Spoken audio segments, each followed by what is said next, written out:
Hello and welcome back, to a nice dry and it's a little bit of a sunshine day. um, I'll take it at the moment. I know it looks cloudy, but I'll take it because we've got a little bit of warmth down here. But these cucumbers, they've just gone in the cold weather that we've had, and it's been really cold of late, so I'm really glad I've held off on the mini pumpkins, and what I'm going to do is probably do those next week. So what I'm going to do today, well, I've got quite a bit to plant up, but first I want to go and have a look at these potatoes in the raised bed up there, and that's probably my first mistake. Right, so these are the Nadine secondarily potatoes, and I was planning on to earth them up just for support, but what we have got is we've got all the stolons. They're all at the top of the surface at the moment, and what the female blackbird is, she's just digging them up as if they're worms. Now some of the stolons are starting to get leaf heads on them, so they are going to form maybe more of a separate plant. So I'm hoping that what I can do is, because what I was thinking was actually just lifting them, or just going, well, what I'm going to do is just call it quits on these and just plant in some of the Calabrese marathon that I've got to plant up. And that's what I probably will do next year, is have this bed as Calabrese marathon bed. You know, you can have one there, one there, one there, one there, one there, and then I'll do later sowings, one here, and do it that way, so I have a better timing. So hopefully they can grow nice and big here, and the second one is just getting sheltered in the heat of the sun, and then that can grow later on. So that's what I'm going to do next year. I'm not going to do this again. This was probably a mistake, doing it in this bed. So yeah, I was going to lift them, but I thought I'm just going to damage all the roots.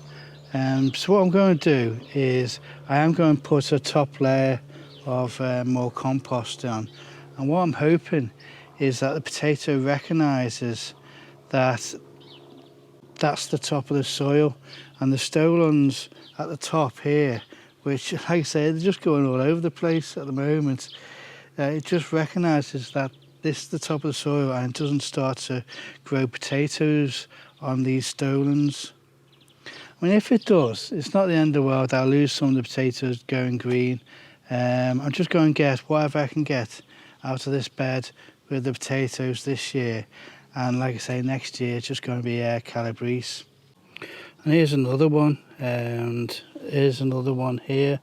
So if I cover them with a couple of inches of compost, we'll see what happens, whether they become new plants and are able to root in just underneath the compost. Right, there you go. I've heaped it up. That's not going to last, and the blackbird's just going to be digging through that because there are so many worms in that. And this end part, it really stank. So yeah, let me know, should I have actually just left or just slightly buried those stolons, let the plant start to grow and root, and then topped it up? Because the only thing I've seen online for topping them up or earthing them up is wait till they're 8 inches. Obviously, I sort of panicked really with seeing all those stolons at the top. I just didn't know what to do. And that's why I think next year just go back to planting them in buckets, because it's so much easier than doing it in this raised bed.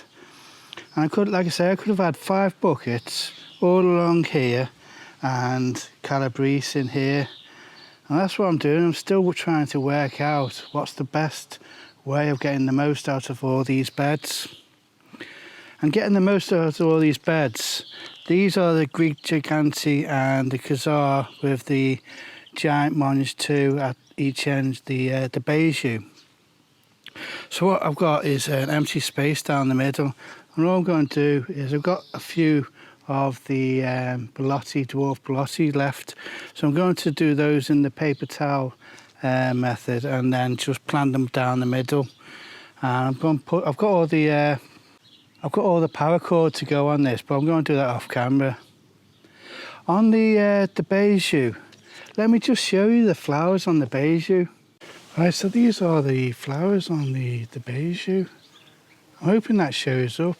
We haven't got giant -2 yet, but I'm presuming it's still growing. And they're really pretty flowers. Let's see if this one shows up. Right, I don't know whether that shows up or not. Like I say, they're really pretty flowers. And we are starting to get some nice sized -2. It's not giant size at the moment, but I'm presuming it's still growing. We'll just have to wait and see. Right, while I'm down here, let's go and have a look at these tomatoes. So what I'm going to do is I'm going to start cleaning them up, and I'm also going I did have a little bit of blossom end rot, and then after that it'll be back up there and we'll start on planting up some of the leeks then. Right, so the tomatoes in here are looking really good. I haven't taken off any of the side shoots yet, and that's what I'm going to do off camera, because you don't want to be taking off side shoots. But what I am going to do is I'm going to use a pair of scissors, and then I'm going to rough it up, the cut. Now I was watching Steve Digwell, his latest video, which was debunking and myths of growing tomatoes. And what I'm going to do is I'm going to leave a link down below, both to Steve's channel and to that video, because I had a lot of information, and there's so much information out there that you tend to forget, and what you need is a little jolt going, oh yeah, I remember, that's what you need to do. So there's good information on there, and what he said was you need to rough up if you're doing a sharp cut with a pair of scissors. You need to rough it up so it heals better again. Now I've already seen that before, but I forgot about it, so that's why I'm going to leave you a link below, because there's a lot of information in it.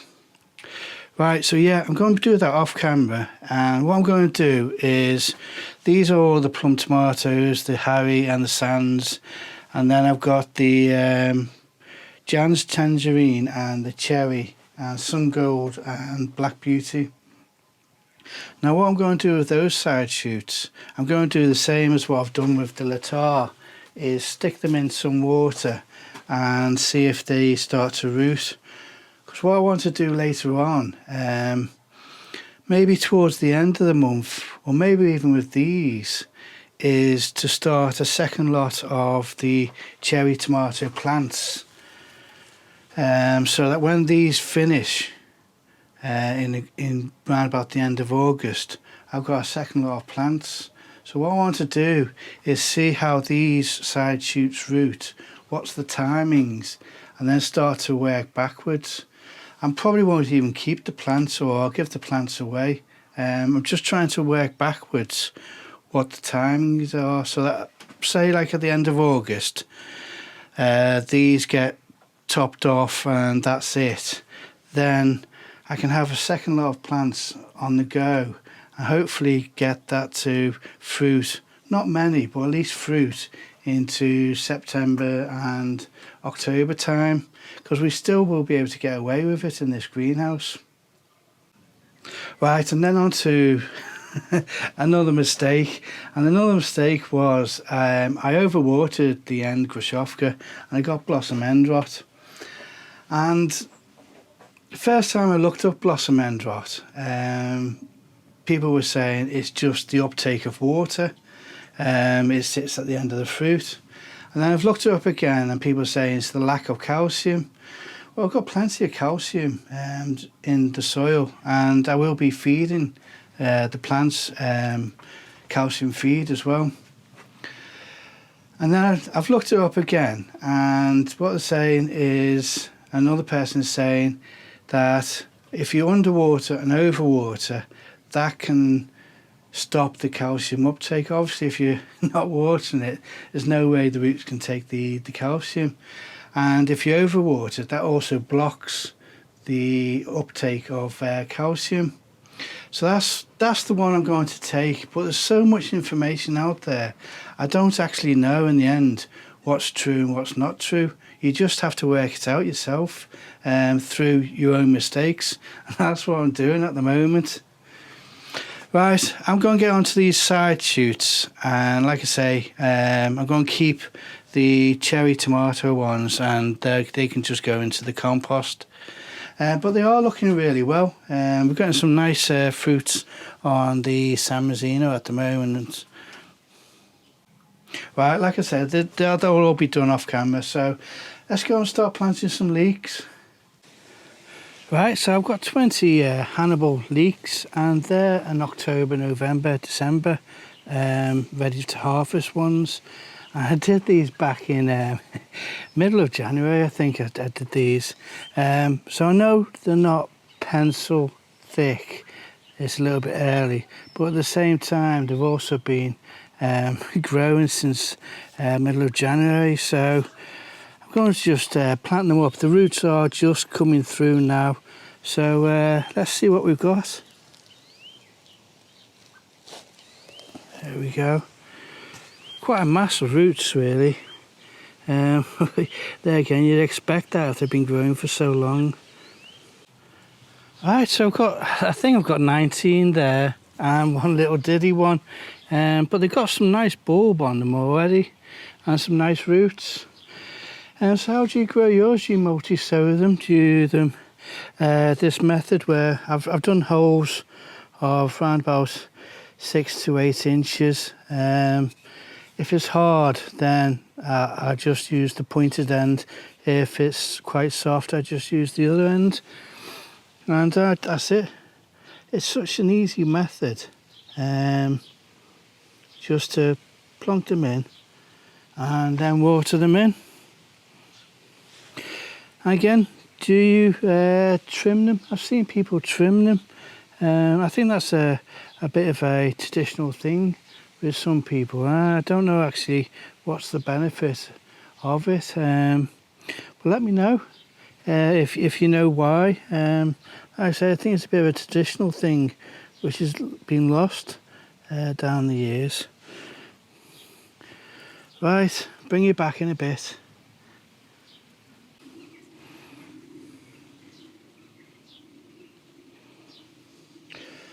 Right, and also what I forgot to mention is what I do is plonk them in. That's a technical term. Put them in and just move them up and down. That way the roots can get down to the bottom, and they seem to settle better that way as well. And then it's just water in. Such an easy way of growing things. I know they get the iron leaf miner, but they are one of our favourites.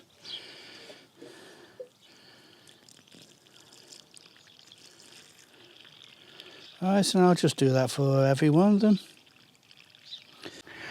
Right, so we'll put netting over these and also the beetroot behind me because the sparrows have been nibbling away at the beetroot leaves, and I just don't want the blackbird to start trying to pull these out. Right, seeds. I've been neglecting my seeds. I've stopped following my plan. I need to get back onto it really. So the first one I'm going to be sowing is Calabrese Marathon, because most packets say end of May for that, but some people will say mid-June, so I definitely need to do that one. Then it's similar for the purple sprouts and broccoli, June, and some people say early July. So I've already got 4 plants now, and if I do another sowing now and get another 4 plants, hopefully then I've got the first 4 plants for January, February, and then the second plants will be March and April. But we'll see how we go. It all depends on the weather, and the weather's been awful of late, so we'll see how it goes. And then I've got more lettuce. I'm going to re-sow the packets that have failed, just to see whether it's just myself sowing them, and then I've got a couple more packets of oak leaf and cos as well. So I really need to do that because it's all been failing, and these are saying ready for harvest 12 weeks after 10 to 12 weeks after sowing. So I may have to cheat again, get some more lettuce just to fill in the gaps.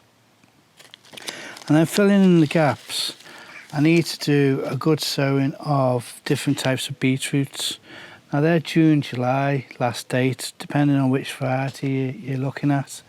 I've got beetroots to go in here, but what I want is another sowing just to fill in the gaps, because it takes a while, and again, I've not had much luck. In fact, I've not had much luck on many things on the sowing front.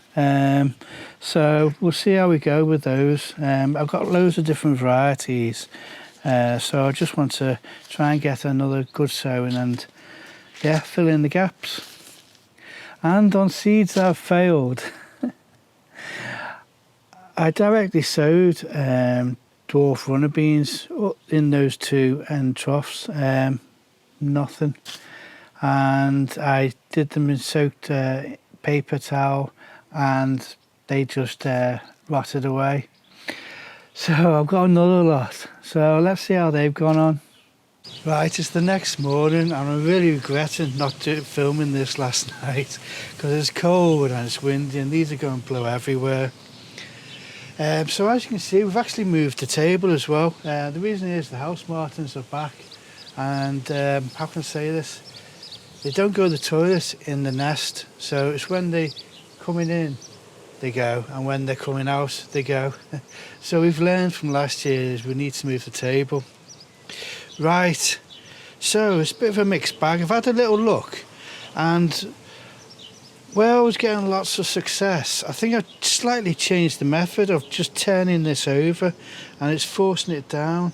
So these are the purple queen and they're done all right, but we're starting to get a few that haven't germinated yet. I will feel them and test them. I will test them. I lost my track there, hold on.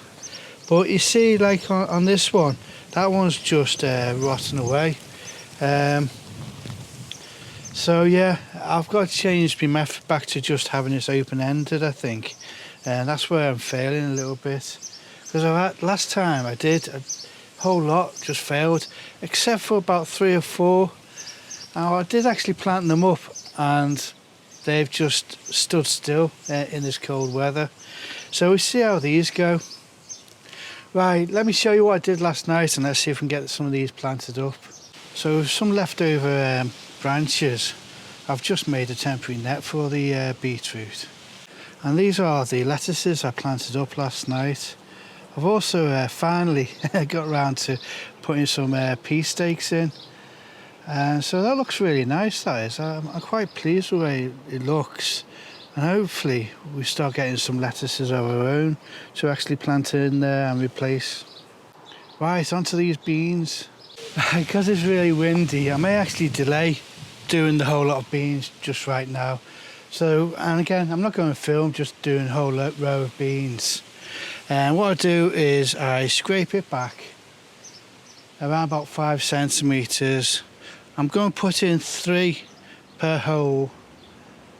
And then I just fill it in. Right, so I've got 5 beds here, and what I was going to do is I've got 5, and now I've got 6 lots of different beans. And what I was going to do is each type of bean per trough. Well, because I've only got so many of each variety now, what I'm going to do is just mix them in. I'll see how that looks. Hopefully that goes into the feel of the cottage garden type with all different flowers rather than a block. Yeah, see how that goes. And I can always change it for next year because we'll always do the beans in these troughs until I change my mind. Right, it is getting quite blowy and quite cold now. So what I'm going to do is I'm going to leave the video here now. So like I always say, I hope you enjoyed the video and I hope to see you again.